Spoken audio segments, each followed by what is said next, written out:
Well, good morning, pre-K. This starts a new week for theme, and our theme for this week is sunflowers. You know, whenever I eat a sunflower, I love how salty they are. I love trying to take the little shells apart and eat the yummy things inside, and you can put different spices or salts on them. Maybe you have some sunflowers at home that you want to go and eat while we're talking about our lesson today. But in your packet, you have a few things that you're going to need for our lesson. First, you have a picture of a sunflower, and then you have a scratched piece of paper, and you're also going to need one of your pencils. Probably black would be best for today, because we're going to practice drawing a sunflower and take a look at what God has created in the sunflower and then try to copy it. So go ahead and pause the video, get the things that you need, and meet me back here. Okay, so you should have a picture of a sunflower in front of you. And what I want you to take a look at, and I'll have mine right here too. Mine's a little different. But look, what do you see on the sunflower?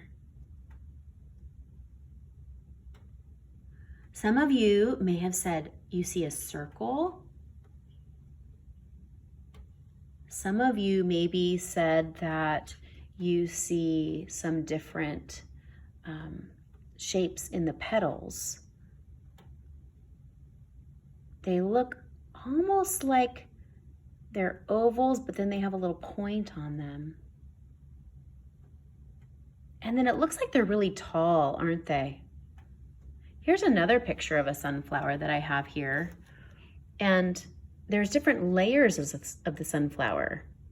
You can't see all of the petals every single time. That's pretty cool. Do you know what else God did with sunflowers? The reason they're called sunflowers is because if you see a whole field of sunflowers and the sun has just risen, then you'll see all the sunflowers pointed toward the sun. And as the sun goes over and to the other side and it sets, the sunflowers follow the sun all day long. So in the morning, the heads might look this way, and then at night, the heads are looking that way. That's pretty cool. They want all the sun they can have because they grow a lot of wonderful seeds. And do you know where we'd find those seeds? You know where they grow? They grow right here in the head. That's why the head of the sunflower is so big, is because all the sunflower seeds that we like to eat when we're watching baseball games, that is where they grow, and they're really cool. So today you're going to practice drawing a sunflower. And so I have my scratch piece of paper here. If you don't have an easel at home, that's okay. You can just have it on your flat on your desk or your table. And I'm going to start by drawing a circle. And I'm not going to have it so big that it takes up the entire paper, but it's not going to be small either because these sunflower heads are pretty big. So I'm going to have it take up, I don't know if you can see that very well. I think I did lock something on my phone. There it is. Haha, found it. Okay, so you can see I did a really big head. And you know what?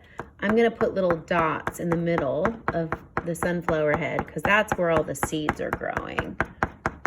You're just going to take your pencil and dot them. Okay. Now, when I make the petals, I'm going to do some curved lines. I'm going to go curved line up and then a curved line down. And then just give it a little bit of space and do another one. And that's going to go all the way around. Maybe I need to fit one in there too. That's going to go all the way around my sunflower head. But remember how we said that you can't always, there's different layers of petals and you can't always see all of them? Well, I'm going to maybe fill in like little upside down V's in between, almost like I'm drawing an A, except I draw an A right here, right? Start at the top. So I'm going to make these little upside down V's or A's without the cross on them, the slide right on them. And I'm going to make a bunch of them all the way around. And you know what? Maybe I have a third row. Look at all that. Okay? And you're going to go all the way around your paper. So maybe at the end of your practice today, you can go ahead and send me your pictures. You can send me, ask your parents how to send me a picture of your sunflower that you drew today on your scratched piece of paper, and we'll have some fun. And tomorrow, we're going to actually paint it on some real watercolor paper that you also have in your packet. Okay, so go ahead and send me those pictures that you did. I'd love to see them.